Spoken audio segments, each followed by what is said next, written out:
Good morning, dear students. I am Sampat Bhadu, Assistant Professor of English, Govt College, Sri Dungargarh, Bikaner. Under literary terms, today we will discuss Sprung Rhythm, War Poetry, and Ballad, prescribed for BA second year. First of all, let's discuss Sprung Rhythm. Sprung Rhythm is one of the technical innovations primarily introduced by Hopkins in his poetry. That's a meter to which he gave the name Sprung Rhythm. So, a sprung rhythm is a kind of meter which was introduced by G.M. Hopkins. G.M. Hopkins did not altogether invent sprung rhythm. Actually, it was used in Greek and the Old English verse. Referring to one of his poems, Hopkins wrote to Bridges, letters of Hopkins to Bridges. No, but what it is like is the rhythm of Greek tragic choruses of Pindar, which is pure is sprung rhythm, and that has the same change of cadence from point to point at this piece. So, dear students, actually, sprung rhythm was not coined by G.M. Hopkins, but it was actually earlier it was used in the Old English and Greek in ancient times, but in modern times it was introduced and popularized by G.M. Hopkins. So the credit goes for popularity of sprung rhythm to G.M. Hopkins. In sprung rhythm, Hopkins substituted accents or stresses for quantity. Sprung rhythm consists of scanning by accents or stresses alone without counting the number of weak or strong syllables. So that a foot may be one strong syllable or it may be many light and one strong. Hopkins' innovations contrast with traditional prosody, where the line is built of a number of regular feet. Feet could be disyllabic or trisyllabic, but would vary very little from line to line. The number of syllables per line was consequently fixed. Hopkins scrapped the idea of a fixed quantity of syllables and all or any number of syllables per line. He, however, did not discard all form and order to organize verse written in sprung rhythm. He adopted the device of a fixed number of stresses per line, with a provision for additional stresses calling them outriding feet. Hopkins catalogues the main features of sprung rhythm as distinguished from traditional standard rhythm, which he calls running rhythm. Number one, sprung rhythm consists of scanning by stresses or accents. Number two, sprung rhythm is the rhythm of common speech. Number three, it's the rhythm of all except the most monotonously regular music. Number four, it's found in nursery rhymes. And last, number five, it arises in common verse when reversed or counterpointed. Now comes next war poetry. War poetry. The First World War had considerably influenced the poets of that age, and the poets glorified the war and considered it honorable to represent their country in the war and even die for the sake of their nation. Some enthusiastic ones even participated in the war, and amongst them some returned alive and later expressed the trauma of the war through their poetry. These poets were called the war poets, or the trench poets, or the soldier poets. and their poetry is known as war poetry. The war poetry deals with the theme of war and its consequences.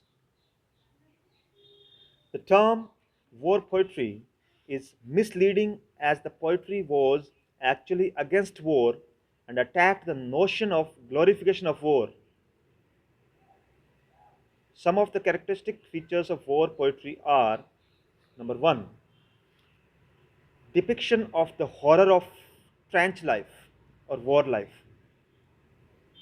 The most noteworthy feature of war poetry is its depiction of the horrid trench life which the soldiers were compelled to lead. The filth and unhygienic environment of the trenches was intolerable.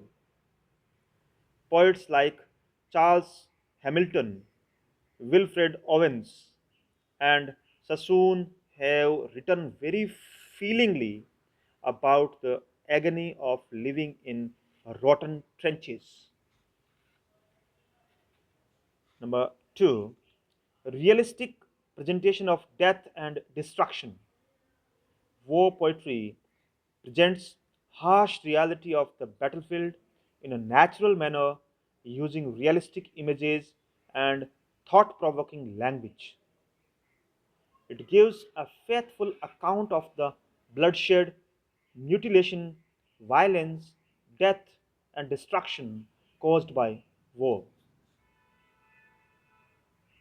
Number three, compassion for soldiers. War poetry expresses a deep and sincere feeling of compassion for the soldiers and depicts their state of nervous breakdown and mental shock caused due to constant pressure and fear that they are exposed to. Number four, expression of anti war sentiments. This poetry criticizes the notion of glorification of war and also propagates the message that wars are always destructive and barbarous. Number five, rich in images and onomatopoeic words. It gives a rich pictorial presentation of war and is also enriched with a huge stock of onomatopoeic words.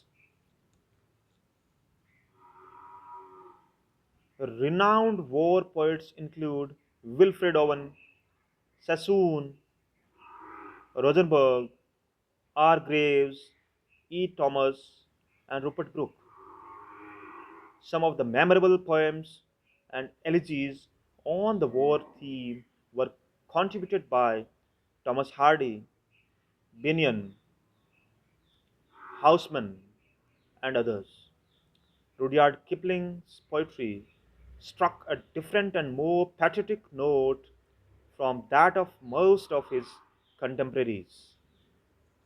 The Second World War produced a more desperate response regarding war and its ramifications in poetry.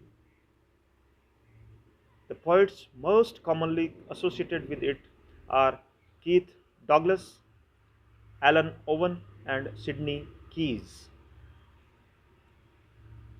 So, dear students, war poetry, as the title suggests, war poetry was not written in the glorification of war, but war was criticized. War is termed as destructive and barbarous. It causes horror, trauma, and havoc. So, war has been severely criticized by these war poets. Next comes ballad. Ballad Ballad is a tale. It's actually a story in verse, means in poetry. A story in poetry, originally intended to be sung to an audience. It is usually based on events such as a family disaster, an exciting adventure, a love encounter, fierce battle, and so on. The story or tale is usually fierce and tragic and frequently introduces the supernatural or supernatural machinery. The tale opens abruptly, means suddenly. The tale means the story opens suddenly without any attempt at systematic introduction. Often the same lines are repeated from stanza to stanza as a refrain, and stock phrases are freely used. Stock phrases means conventional epithets are freely used. The story is told in a simple, impersonal manner, and it usually has vivid dialogues. It is usually composed in ballad, measure, quatrains, in which the first and third lines are 4-foot iambic and the second and fourth 3-foot iambic, with the second and fourth lines rhyming. I think you are confused with the foot and iambic. These are the metric words that we will discuss in meter. What is iambic? What is trochaic? What is dactylic? And what is foot? We'll discuss when we study meter. Coleridge, The Rime of the Ancient Mariner, is a famous example of a ballad. Torudur's poetry collection, Ancient Ballads and Legends of Hindustan, includes many exquisite ballads based on Indian themes. So basically, dears, ballad is a kind of tale that is written in verse or in poetry form, and it was originally intended to be sung to the audience. And the theme of ballad is usually a family disaster or an exciting adventure or a love encounter or fierce battle. The tale is usually fierce and tragic and frequently introduces the supernatural machinery. These are the features of a ballad. That's all for today and have a nice day. Thank you. Tomorrow we will discuss the remaining terms.